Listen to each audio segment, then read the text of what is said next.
Hello and good morning, everyone. Good morning. Before starting with our introduction, I would like to thank a few key people for helping making this wonderful event happen.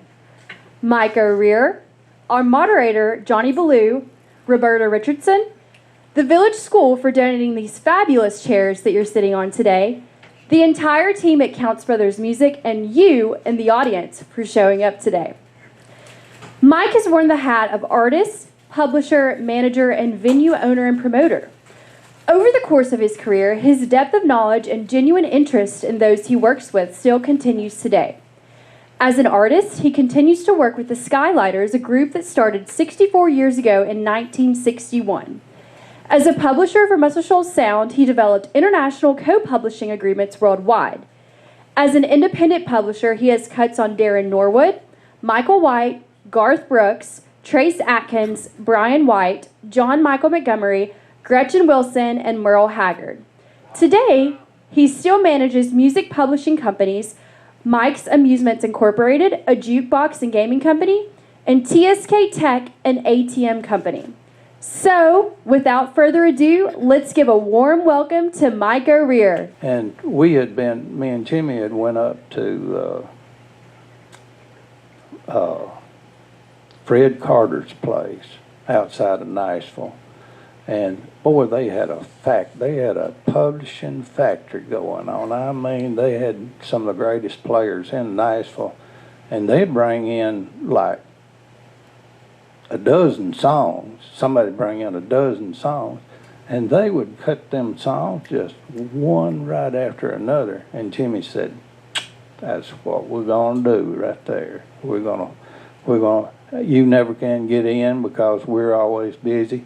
We're gonna start another section. We're gonna start with bebop and build around it." And I said, "Well, who's going to do what?" And he said, "Well, you know, Eddie's still around." Eddie was crazy. Eddie Hinton. Yeah, so anyway, some of the first stuff that I did down there was with Eddie.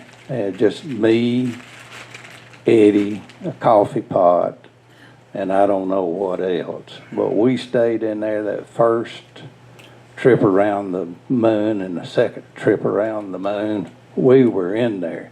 He would play piano for a while and sing, and then I'd turn the recorder off and he'd say, "Leave the damn thing running, they got plenty of money."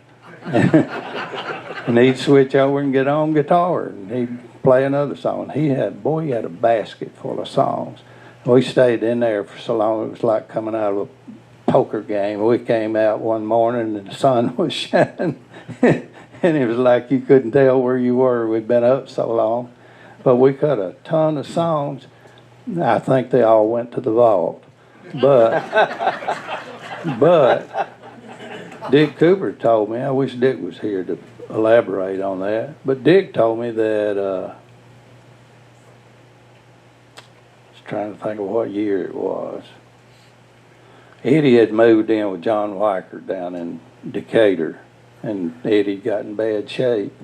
And anyway, they were cleaning out a bunch of stuff down there at Weicker's, and those tapes were in a garbage can, or a lot of it was. So I guess Eddie had persuaded them to give him those tapes, and Dick said him and Johnny took those tapes, and that's where some of that stuff that they made that record with is a bootleg tape in Europe was some of Eddie's stuff.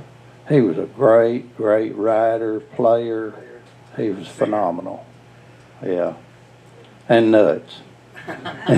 And anytime something come up to do with Eddie, Jimmy would say, "You go with him." Let me tell you how I met Eddie.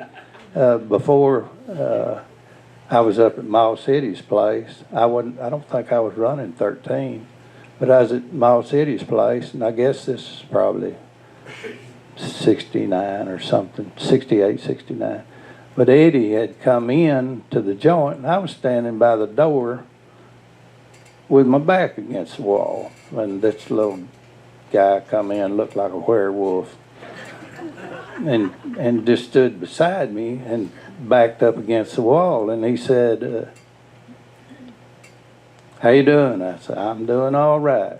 He said, I got a screwdriver in my pocket. I might just stab you. I said, I will lay you out. You get away from me, you crazy so-and-so. He said, let me buy you a beer. That's how we met. Sounds like how you met some of your wives. Yeah. But anyway, he was really totally. When Eddie came to town, I think before he got so fouled up, he was actually he was phenomenal, wasn't he, David? Yes, he was. Just amazing. Possibly one of the most talented people ever to come Ever. to Muscle Shoals, Eddie Hinton. Yeah.